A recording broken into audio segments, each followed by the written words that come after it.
Congressman Mark Green, Republican from Tennessee, joins me now. Congressman, is this a failure of Biden's foreign and energy policies?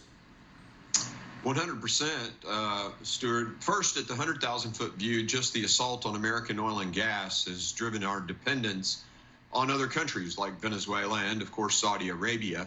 Saudi Arabia has been faced with an aggressive buildup in Iran, partnerships with China, and basically the Biden administration ignoring them for military assistance. Remember that for the longest time, Saudi was our military partner. They have the third largest F-15 fleet.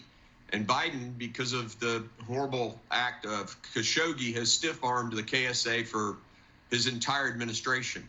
And they're getting frustrated. So they're making acts or, toying with bricks, toying with buying Chinese drones. And all of this stuff, I think, is a statement to the president. Hey, look, you need us, we need you, and let's work together.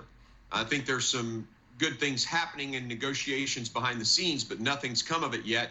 And so Saudi's going to continue to move forward to protect its interests. And that means maybe, hopefully not, partnering with China and the BRICS, and of course keeping oil at a really high price. If we get back to $4 gas, I do believe the president will pay a very high political price. But no doubt. No doubt. Gas prices are important in this country. Took me a long time to learn that, but I have learned that lesson.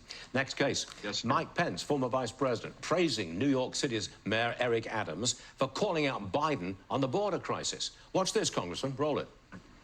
I got to do a hat tip to the mayor of New York, who's been willing to call out President Joe Biden and his administration for their absolute failure to secure the southern border. New York is not alone. Every major city in the country is busting at the seams, as you said, Rita, with this avalanche of millions of people that have been let to come into our country. Well, the former vice president is right. There are millions flooding into our country. Are the migrants going to become a key issue next year, along with the economy and inflation?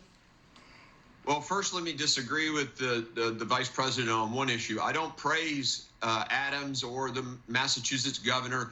Their solutions that they're demanding from the Biden administration will just continue to create the incentive for people to come. If you get them rapid work permits, and if you get them housed and clothed with more money from the federal government and the taxpayers across the country, that's only going to worsen the demand or the incentive for people to come. So I disagree with those guys on that. These sanctuary cities asked for this, and they got to deal with it.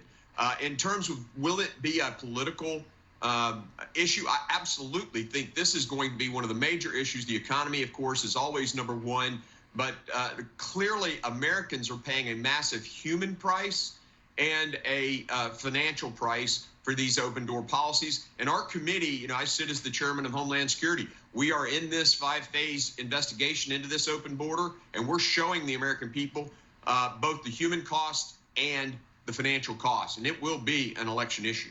Yes, indeed. Congressman, many thanks for joining us. Always a pleasure. Thanks. We'll see you again real soon. Thank you, sir.